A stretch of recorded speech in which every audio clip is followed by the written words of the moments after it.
सना नवाब मलिक. परवा तिनं विधानसभेत जे अकलेचे तारे तोडलेत ना, ते एकदा नीट ऐका. पॉलीगैमी मुस्लिम्स में अलाउड है मुस्लिम लॉ अंतर्गत. पाकिस्तान ने मुस्लिम लॉ जो हमारा कुरान जो कहता है उसको इम्प्लीमेंट किया है, और वही अगर इधर भी इम्प्लीमेंट किया जाएगा तो हम में से किसी को भी उसको फॉलो करने के लिए अगर इम्प्लीमेंटेशन पाकिस्तान ने लाया है तो भारत देश भी लाए, और हम इसकी मांग करते हैं. त्यांना मुस्लिम लॉ लागू करायचा आहे आणि आंबेडकरांचं संविधान त्यांना फेकून द्यायचंय. ट्रिपल तलाकच्या विरोधातल्या कायद्याला यांचा विरोध आहे. ट्रिपल तलाक आज असला पाहिजे असं त्यांना वाटतं, आणि समान नागरी कायदा म्हणजे मुसलमानांवरचा अत्याचारच आहे अशा प्रकारची भूमिका त्यांनी मांडली आहे. हा देश संविधानाने चालतो, कुराणावर आधारित कायद्याने नाही, असं त्यांना अतुल भातखळकर यांनी ठोकपणे सुनावलं. हा देश संविधानाने चालतो, कुराणाने चालणार नाही.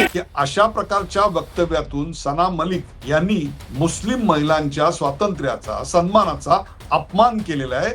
शी has put Muslim world to shame. आज गरज आहे ती हिंदूंनी या विषयावर बोलायच्या ऐवजी मुस्लिम समाजानं पुढे यावं आणि या विषयावर एक रेफरेंडम घ्यावं की मुस्लिम समाजाला मुस्लिम कायदे इकडे हवेत का, त्यांना ट्रिपल तलाक पुन्हा हवंय का, त्यांना बहुपत्नीत्व हवंय का. नमस्कार, द उदय निगुडकर शो मध्ये आपल्या सगळ्यांचं मनपूर्वक स्वागत. प्रेक्षको, ज्या व्यक्तीच्या वक्तव्याविषयी मी आता बोलणार आहे त्या व्यक्तीविषयी फारशी तुम्हाला माहिती असायचं काही कारण नाही, कारण तसं काही कर्तृत्वही नाही.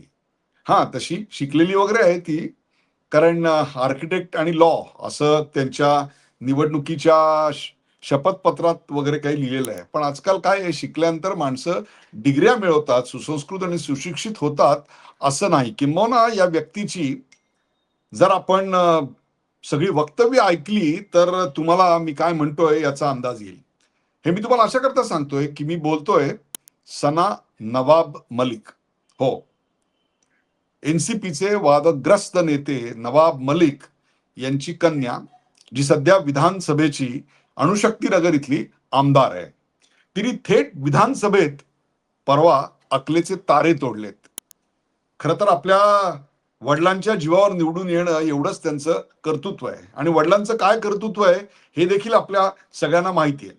असो, त्याविषयी आता काही बोलायचं काही कारण नाही आहे. पण परवा तिनं विधानसभेत जे अकलेचे तारे तोडलेत ना, ते एकदा नीट ऐका. पॉलीगैमी मुस्लिम्स में अलाउड है मुस्लिम लॉ अंतर्गत. पाकिस्तान ने कुछ नया नहीं किया है. पाकिस्तान ने मुस्लिम लॉ जो हमारा कुरान जो कहता है उसको इम्प्लीमेंट किया है, और वही अगर इधर भी इम्प्लीमेंट किया जाएगा तो हम में से किसी को भी इस्लाम के में जो भी कुरान बोलता है वो हम फॉलो करते हैं.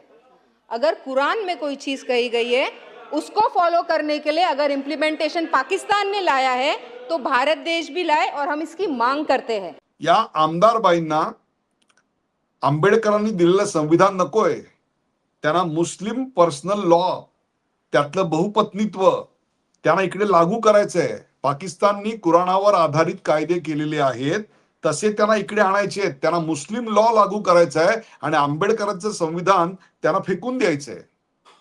लक्षात घ्या, पाकिस्तान प्रमाणे इथे कायदे असले पाहिजेत अशी तिने थेट विधानसभेत मागणी केलेली आहे.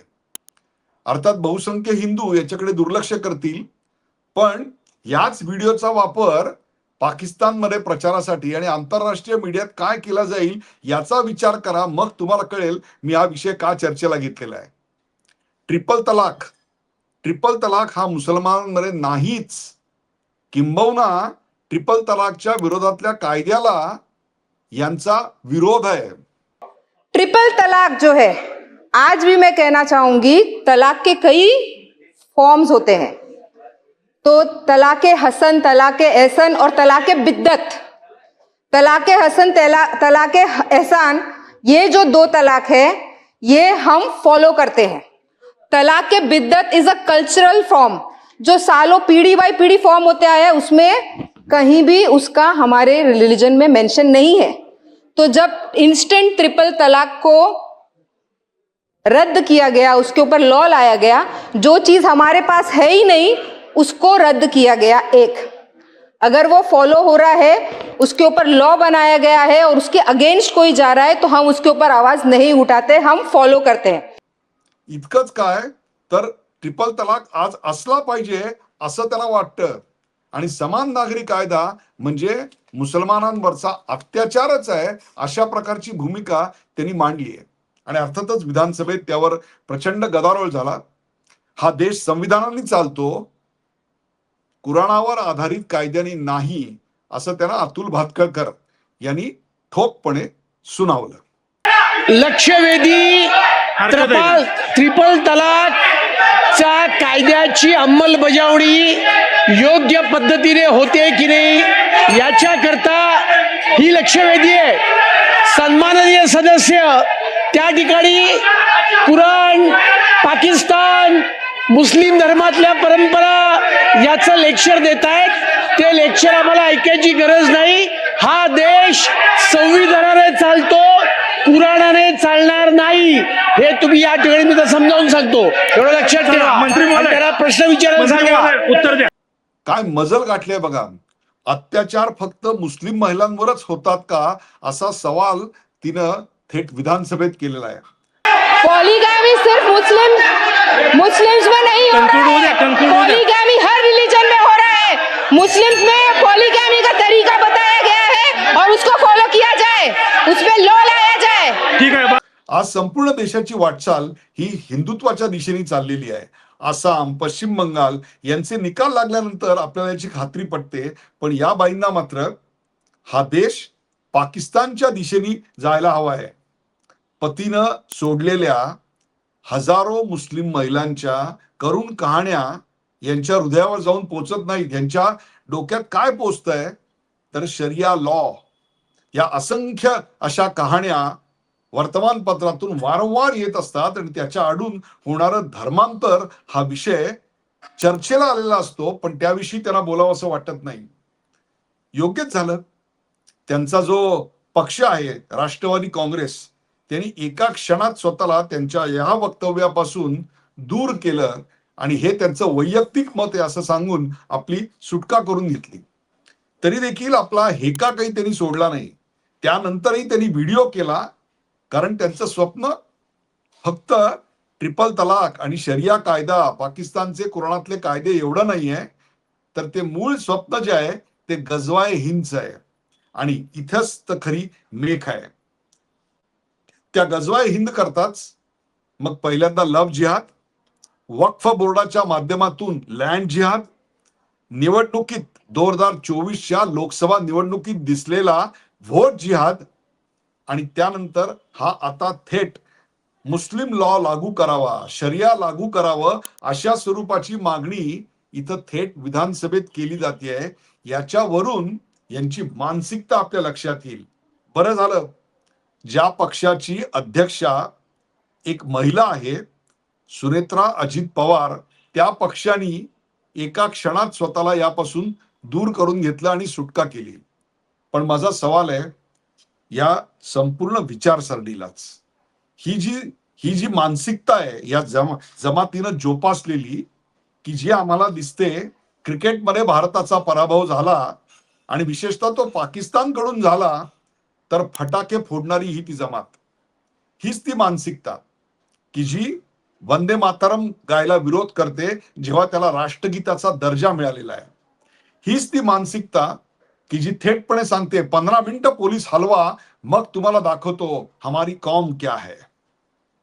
या देशाच्या मुख्य प्रवाहात इतर सर्व धर्मीय गुण्या गोविंदाने एकत्र आले आणि या देशाला महान बनवण्याकरता प्रयत्न करताना आपल्याला दिसतात. पण इथे मात्र स्वतःची ओळख, स्वतःचं अस्तित्व आणि स्वतःचं लांगुल चालन याकरता अशा भूमिका वारंवार घेतल्या जात आहेत. आणि हे सगळं कशामुळे आलं तर या देशातल्या साधन संपत्तींवर इथल्या अल्पसंख्याकांचा पहिला अधिकार आहे असं सांगणारे दस्तूरखुद्द पंतप्रधानच त्या काळात होते.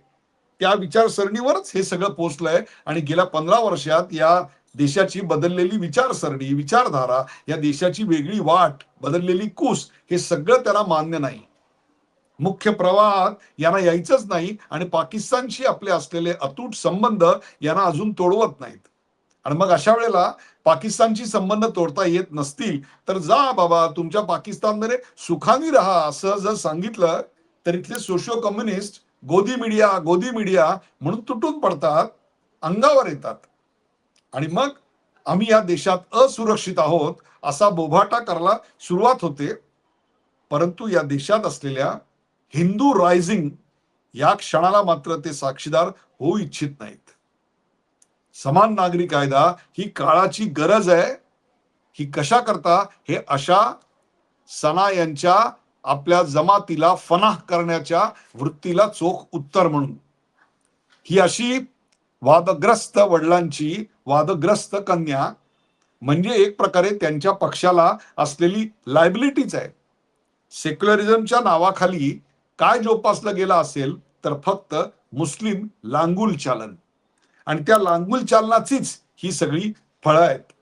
ख्रिश्चन, पारसी असे अनेक धर्म इथे सुखनैव नांदतायत, या मुख्य प्रवाहात सहभागी होत आहेत. त्यांना या देशाचं संविधान टोचत नाही, त्यांना ख्रिश्चन लॉ इथे लागू करावा असं काही वाटत नाही. परंतु यांना मात्र पाकिस्तानचा मुस्लिम लॉ इथं लागू करायचा आहे. याच्यावरून यांच्या गजवाय हिंदचं स्वप्न आपल्या लक्षात येत असेल. ट्रिपल तलाक ही गोष्ट टर्की, ट्युनिशिया, अझरबैजान, तझाकिस्तान अशा अनेक मुस्लिम राष्ट्रातून अक्षरशः काही दशकांपूर्वी रद्दबातल ठरवण्यात आलेली आहे. तिथे देखील बहुपत्नीत्वाचा कायदा नाही आणि या बाईंना मात्र इथे मुस्लिम लॉ प्रमाणे बहुपत्नीत्व हवंय. हे कशा करता तर मुस्लिम क्लेरिक्स म्हणजे मुस्लिम धर्मगुरू, मौलवी, मुल्ला यांच्या सुखासाठी. परंतु त्या सुखामध्ये हजारो मुस्लिम महिला होरपळून निघतात, त्याच्याविषयी मात्र यांना काही बोलायचं नाही. हे बहुपत्नीत्व इकडे हवं असं हे सांगतायत. पण तेच बहुपत्नीत्व त्या धर्माचा पूर्णपणे अंमल असलेल्या ट्युनिशियामध्ये, उझबेकिस्तानमध्ये, टर्कीमध्ये कधीच अबॉलिश करण्यात आलंय याकडे मात्र त्यांचं सोयीस्कर दुर्लक्ष असतं. माझं तर ठाम मत आहे की अशा प्रकारच्या वक्तव्यातून सना मलिक यांनी मुस्लिम महिलांच्या स्वातंत्र्याचा, सन्मानाचा अपमान केलेला आहे. She has put Muslim world to shame. मुस्लिम महिलांना आपल्या पुरुषाला 4 बायका हव्यात असं कधीच वाटत नसेल. हा, पुरुषांना मात्र आणि विशेषतः जे मुल्ला मौलवी आहेत त्यांना मात्र हे नक्की वाटतं. हीच ती मानसिकता जी स्त्रियांना गुलामीकडे ढकलत असते. आज गरज आहे ती हिंदूंनी या विषयावर बोलायच्या ऐवजी मुस्लिम समाजानं पुढे यावं आणि या विषयावर एक रेफरेंडम घ्यावं की मुस्लिम समाजाला मुस्लिम कायदे इकडे हवेत का, त्यांना ट्रिपल तलाक पुन्हा हवंय का, त्यांना बहुपत्नीत्व हवंय का. It's high time. मुल्ला मौलवींचा पगडा, इन्फ्लुअन्स बाहेर फेकून द्यायचा, हीच ती वेळ आणि हाच तो क्षण. माझी तर अशी मागणी आहे की भारतीय जनता पक्षाने अशा प्रकारचे मागास विचार व्यक्त करून मुस्लिम समाजाचा अपमान करणाऱ्या या आमदार महिला बाईंना फक्त माफी नाही, त्यांचा राजीनामा घ्यायला पाहिजे. एवी तेवी 2029 साली यांचे हे अकलेचे तारे आणि हेतू लक्षात घेता हे काही एनसीपी मध्ये आणि एनडीए मध्ये टिकतील असं काही चिन्ह दिसत नाहीये. त्यामुळे if at all such people are not asset but they are liability to NCP. तुझा तिथेच थांबतो. प्रेक्षको, हा एपिसोड आपल्याला कसा वाटला ते आम्हाला जरूर कळवा. असे नवीन नवीन विषय घेण्याकरता आम्हाला जरूर सूचित करा. पाहायला विसरू नका द उदय निगडूकर शो.